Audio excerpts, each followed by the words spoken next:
하나님의 말씀에 대해서 참 많이 강조를 드리고 있는데요. 그래서 성경 열심히 읽고 계시는지 모르겠습니다. 예전보다 더 자주 성경책을 펼치고 예전보다 더 많이 차분하고 꼼꼼한 마음으로 성경을 살피고 계실 거라 제가 기대하면서 성경을 통독하다 보면 이거 분명히 며칠 전에 얼마 전에 봤던 구절 같은데 되게 익숙한데 어디서 봤는지는 잘 기억이 안 나는 그런 경험 많이 해보셨을 것 같아요. 그렇죠? 성경에 이렇게 비슷한 내용들이 반복되는 성경의 책들이 곧 각 책의 특성마다 많이 있습니다. 복음서는 복음서대로, 레위기는 또 레위기대로, 족보는 족보대로, 왕의 역사를 기록한 그런 책들은 또 그 책대로의 반복이 있고, 우리가 지금 보고 있는 사사기도 그런 특징이 있습니다. 한번 말씀드린 적이 있습니다만 패턴이 있어요. 이스라엘 역사의 패턴을 그대로 성경 본문을 기록할 때도 살려서 기록을 해두셨습니다. 이스라엘이 하나님 앞에 범죄하고 하나님이 범죄한 이스라엘을 이방 나라의 손에 이렇게 넘기시고, 그래서 고통하면서 이스라엘 백성들이 부르짖게 되고, 부르짖는 이스라엘 백성들을 건지시기 위해서 하나님이 사사를 세우시고 사사를 통해서 구원하시고, 그 사사가 치리하던 얼마의 기간 동안은 평안이 유지되는 이 패턴, 이게 사사기 전체 안에 조금씩 차이는 있지만 공통적으로 대체로 존재하게 됩니다. 그래서 여러분이 개인적으로 사사기를 읽으실 때 이 패턴의 샘플을 잘 기억하시고, 기억이 어려우시면 온니엘, 사사 온니엘의 본문을 보면 이 패턴이 그대로 기본 이 매뉴얼처럼 그대로 살아 있습니다. 그래서 이렇게 어느 사사 시대 때는 이 패턴이 어느 요소가 더 길어지구나, 짧아지구나, 생략됐구나, 강조되구나, 이런 차이점을 주목하면서 읽으시면 훨씬 더 재미있죠. 오늘부터 살펴보게 될 사사 기드온이 치리하던 시대도 똑같습니다. 굉장히 길게 기드온 시대가 기록되어 있죠. 그렇기 때문에 중간중간에 원래 기록했던 그 패턴이 변칙이 일어납니다. 그 패턴 사이에 다른 사사 때에는 없었던 일들이 발생되기도 하죠. 흐름을 이해하는 차원에서 우리가 읽지 않았던 본문을 조금 보면 좋을 것 같은데요. 1절을 보시면, 사사기 6장 1절을 보시면, 이스라엘 자손이 또 여호와의 목전에 악을 행하였으므로 여호와께서 7년 동안 그들을 미디안의 손에 넘겨주시니. 앞에 드보라가 사사로 다스렸던 때와 비교해 보시면 짧죠. 드보라 때는 혹시 기억나십니까? 20년이었습니다. 지금은 7년.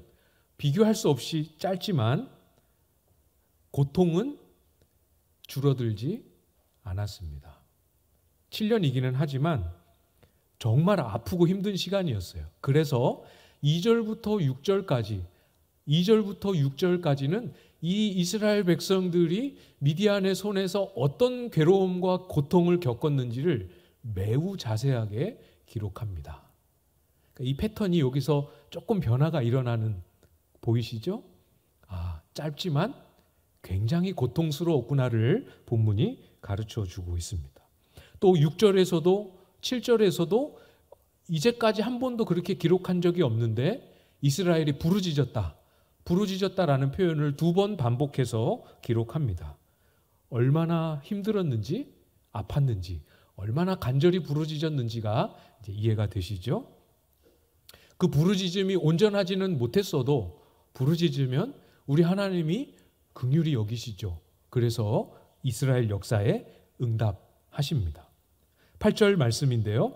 여호와께서 이스라엘 자손에게 한 선지자를 보내시니 그가 그들에게 이르되 여호와께서 이같이 말씀하시기를 이스라엘의 하나님 내가 너희를 애굽에서 인도하여 내며 너희를 그 종되었던 집에서 나오게 하여. 원래 기본 사사기의 패턴에는 선지자의 등장은 없습니다. 그런데 여기는 선지자가 등장하고 있죠. 앞에 드보라 때도 선지자가 등장했던 것처럼 선지자가 등장합니다. 하나님께서 선지자를 보내셔서 이스라엘 백성들에게 하고 싶은 말씀을 들려주십니다. 어떤 말씀을 해주셨습니까? 애굽에서 인도하여 내셨다, 이렇게 말씀합니다. 그렇죠? 한 번 더 말씀하시죠? 너희를 그 종되었던 집에서 나오게 하셨다, 이렇게 말씀합니다. 애굽에서 이스라엘 백성들을 놀라운 기적으로 건져내 주시고, 또 애굽에서 나온 것만이 아니라 바로와 애굽의 군대가 이스라엘 백성들을 추격할 때에도 홍해를 건너게 하시고, 뒤쫓아오는 군대는 홍해 바다에 잠기게 하셔서 건져 주십니다. 하나님께서 이스라엘 백성들을 구원하신 은혜, 어떤 이적과 기사로 그 백성들을 살려주셨는지를 기록하고 선포하고 있어요. 이걸 선지자를 통해서 이스라엘 백성들에게 말씀하십니다. 근데 우리가 보신 것처럼 8절에서 문장이 다 안 끝났죠? 9절 이어지고 있습니다. 9절을 보시면 애굽 사람의 손과 너희를 학대하는 모든 자의 손에서 너희를 건져내고 그들을 너희 앞에서 쫓아내고 그 땅을 너희에게 주었으며, 애굽에서 건져내실 뿐만 아니라 종되었던 집에서 자유케 하셨을 뿐만 아니라 애굽 사람의 손, 이것은 바로와 그 군대를 의미합니다. 거기서도 건져내셨고, 그리고 또 무엇을 말씀합니까? 그 이후에도 여러 전쟁의 과정들 속에서 이스라엘 백성들을 도우시고 승리하게 하셨고, 약속의 땅 가나안을 주시면서 그 가나안에 들어가서 하는 모든 전쟁 가운데에서도 승리하도록 그 땅의 거민들을 몰아내 주시고 약속의 땅을 결국에는 이스라엘에게 손에 쥐어 주셨습니다. 그러니까 출애굽기에서부터 시작해서 여호수아, 아니 사사기 앞부분까지에 걸쳐서 이스라엘 역사 그 긴 시간을 다 종합을 해서 이 역사의 시간들 동안 하나님이 어떤 은혜로 너희에게 구원을 베푸셨는지 보라 하면서 말씀해 주셨습니다. 한번 여쭤보겠습니다. 지금 선지자가 등장을 해서 이스라엘 백성들에게 알려주었던, 애굽에서 건지시고 종되었던 곳에서 건지시고 애굽 사람의 손에서 건지시고 모든 대적에서 건지시고 가나안 땅을 주셨던 이 모든 일들을 이스라엘 백성들이 알고 있었을까요? 모르고 있었을까요?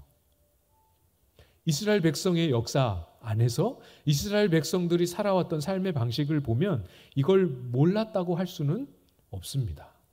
하나님이 어떻게 우리에게 은혜를 베풀어 주셨는지, 하나님의 율법이 무엇인지를 아버지가 자녀에게 가르치는 오랜 전통이 이스라엘 가운데 있었기 때문에 이것을 알고 있었어요. 모르지 않았습니다. 차곡차곡 들었고 배웠고 귀에 딱지가 않도록 많이 들어서 잘 알고 있었습니다. 그러나 문제는 거기서 멈췄다라는 사실이죠. 그게 끝이고 그게 다였다라는 사실에서 문제가 발생하기 시작합니다.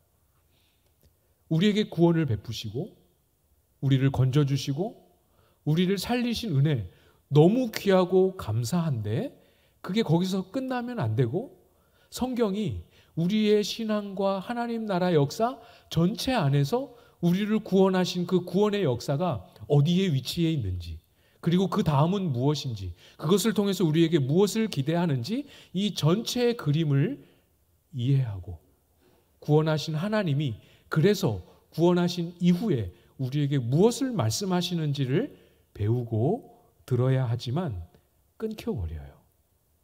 끊길 때 무슨 일이 일어납니까? 조각이 납니다. 하나님의 은혜와 부름과 역사와 인도하심이 시작에서부터 마침까지 멈추지 않고 이어지고 있는데, 이스라엘의 생각 속에서는 그 하나님의 일하심이 우리를 건지시고 구원하심에서 멈추고 조각이 나고 깨뜨려집니다. 그 다음으로 연결이 안 되는 거죠. 우리도 똑같아요. 우리가 기독교 신앙이 무엇인지를 알고 또 배우고 이해할 때 어떤 진리의 한 측면을 깨닫게 되지 않습니까? 그 내용이 무엇이든 하나님의 말씀의 한 부분을 깨달을 때 어때요? 얼마나 감사하고 감격이 있습니까? 그 깨달음으로 인해 삶이 바뀌기도 하지요. 그런 은혜를 누리면서 어떤 한 진리의 측면, 구원과 복음의 한 내용을 깨닫고 배우게 될 때 거기서 멈추면 안 되는데 그게 너무 귀하고 소중한 나머지 거기서 멈추게 되는 경우들이 정말 많이 발생하게 됩니다. 그것이 어떤 열매를 맺는 대로 나아가게 되는지, 그 은혜를 통해서 하나님이 무엇을 기대하시고 바라시는지 나아가야 하는 거죠. 그렇지 않으면 하나님이 주신 진리가 분명히 나를 살리고 나를 변화시키고 나의 영혼의 생명을 주신 게 틀림없는데도 불구하고 이게 연결이 안 되고 조각났다는 그 이유로 이것이 결국 우리의 신앙의 어려움의 요인이 됩니다. 잘못 적용하고 잘못 사용하게 되는 거죠. 이스라엘이 실제로 그런 모습을 보여줍니다. 이스라엘 백성들이 전체의 모습을 다 기록할 수는 없고 기드온이 반응하는 모습을 우리가 보면 이 진리를 얼마나 잘못 이해하고 잘못 사용하고 있는지, 하나님의 진리가 조각으로 깨질 때 얼마나 우리의 영혼에 건강한 영향을 끼치지 못하는지를 잘 보여주는데요. 13절 말씀입니다. 13절 조금 길지만 잘 한번 따라와 보십시오. 제가 읽어드리겠습니다. 기드온이 그에게 대답하되 오 나의 주여 여호와께서 우리와 함께 계시면 어찌하여 이 모든 일이 우리에게 일어났나이까. 또 우리 조상들이 일찍이 우리에게 이르기를 여호와께서 우리를 애굽에서 올라오게 하신 것이 아니냐 한 그 모든 이적이 어디 있나이까. 이제 여호와께서 우리를 버리사 미디안의 손에 우리를 넘겨주셨나이다 하니. 하나님이 우리를 구원하신 것 알고 있습니다. 애굽에서 건져주신 거 알고 있잖아요. 그죠? 믿고 있습니다. 의심하지 않습니다. 그런데 이어서 무엇을 이야기하고 있습니까? 그때 하나님 구원하셨는데 지금은 왜 안 구원하시느냐? 이렇게 반문하고 있습니다. 한 걸음 더 나가죠? 이어서 또 뭐라고 이야기합니까?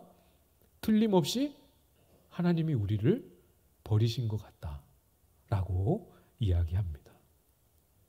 하나님이 우리를 애굽에서 건져내신 것은 틀림없는 사실이고 진리인데 이것이 어떻게 잘못 사용되고 있습니까?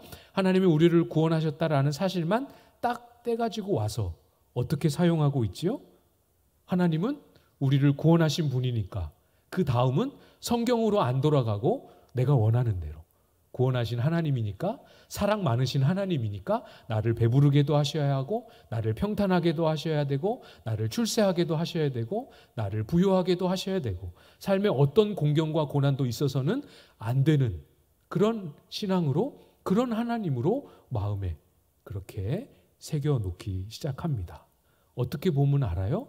삶의 어려움이 딱 닥쳤을 때 반응하는 모습을 보면 알죠.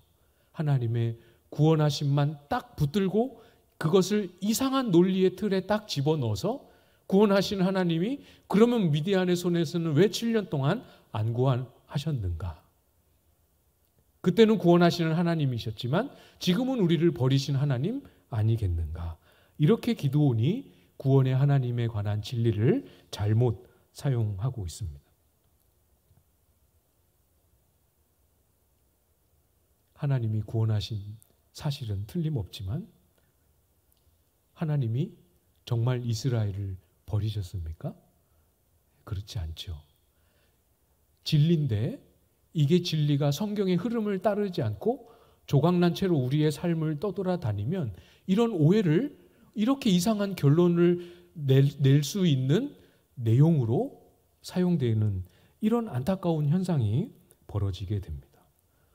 단순히 오해 정도가 아니라 굉장히 기독교 신앙을 왜곡하고 뒤틀어 놓고 이런 상태에서는 이 왜곡과 뒤틀림을 교정하지 않고는 하나님 앞에 바로 나아갈 수 없을 정도가 되어버렸죠.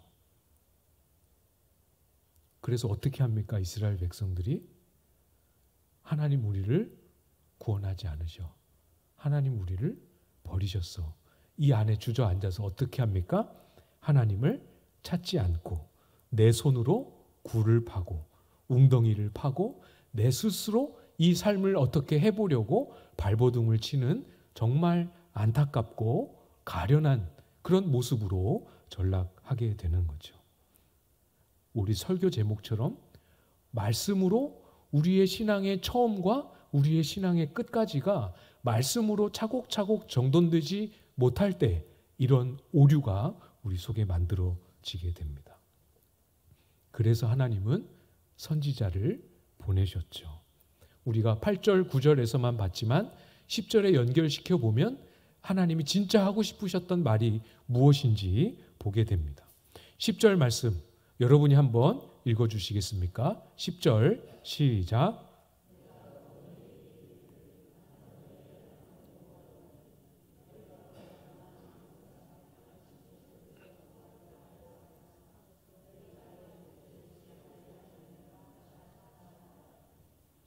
아멘. 8절과 9절에서 끝난 게 아니고 8절과 9절은 이 10절을 말씀하기 위해서 하신 말씀입니다. 하나님이 이스라엘을 구원하셨으니까. 하나님이 이스라엘을 승리하게 하셨고 약속한 대로 그 땅을 이스라엘 손에 쥐어주셨으니까 이스라엘 백성들 너희는 뭐 해야 된다? 그 땅의 우상들을 두려워하면 안 된다.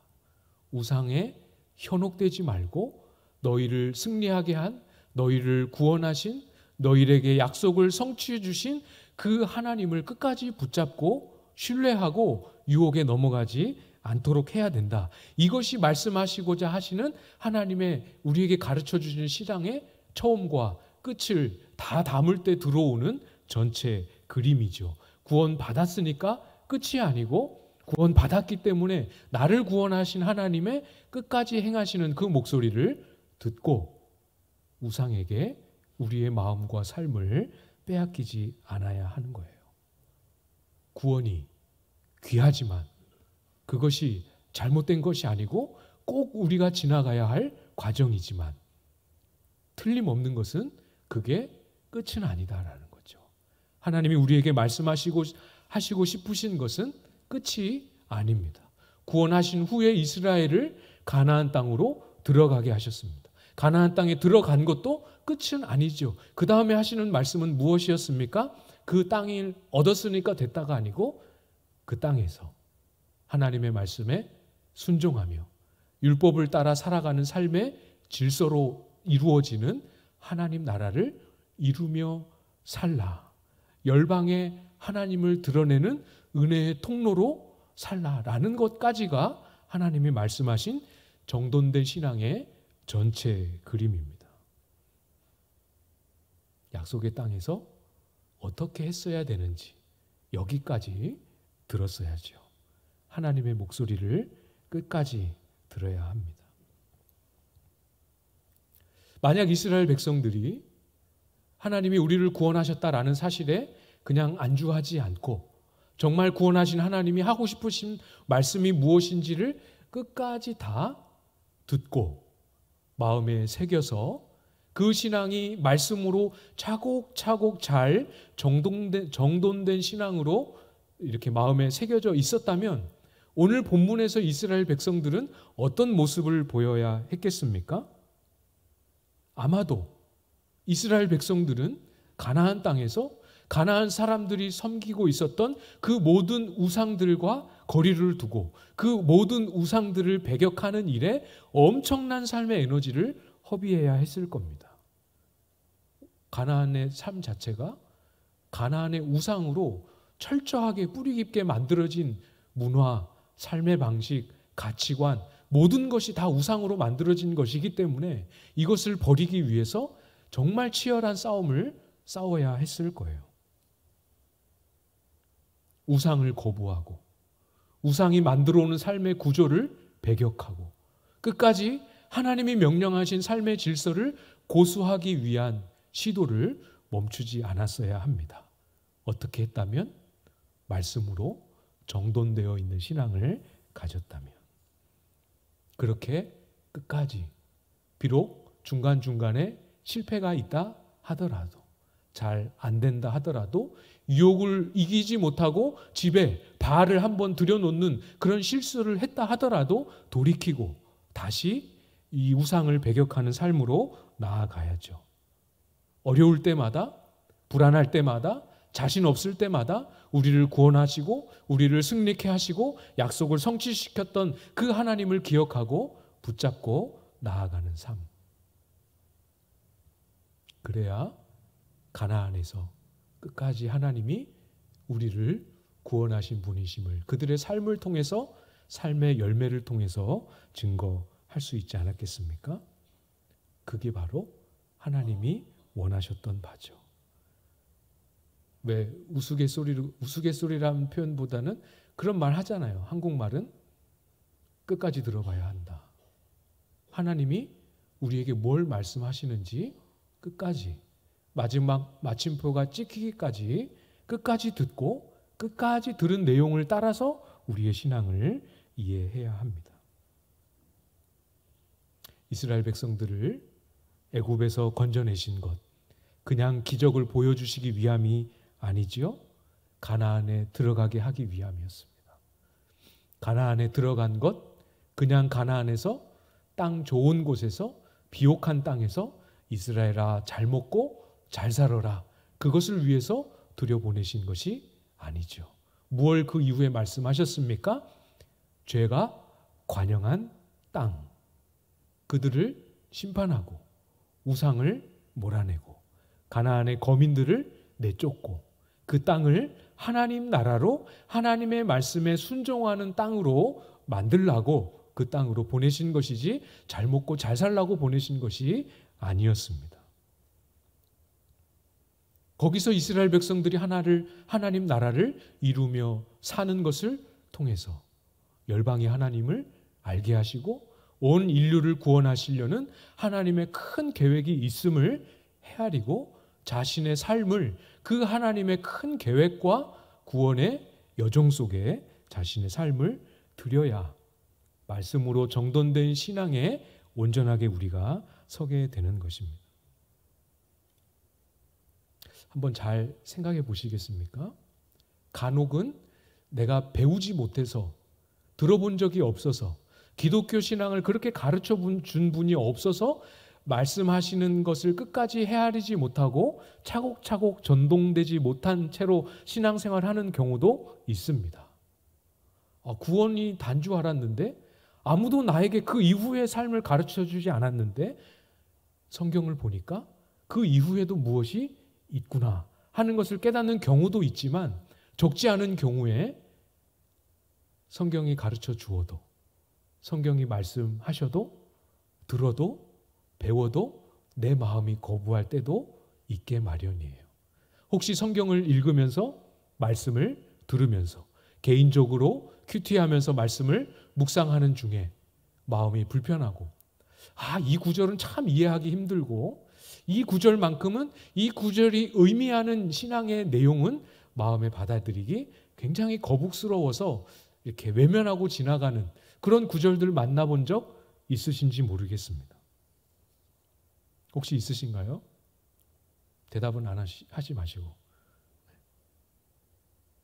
반복적으로 이 말씀은 참 불편하다 하는 것이 있으시다면 딱 눈치를 채시면 됩니다. 내가 마침표 찍기까지 끝까지 들어야 되는 하나님의 말씀이 이 부분이구나. 이걸 받아들이라고 말씀하시는구나. 내 마음이 불편하고 나의 뭔가를 건드리기 때문에 이것에 대해서는 하나님이 나에게 명령하시는, 기대하시는 것으로 안 받아들이고 있지만 하나님 이것을 원하시고 내가 드려야 될 것이 이것이구나라고 생각하면 거의 틀림없지요. 성경을 다시 한번 부탁드립니다.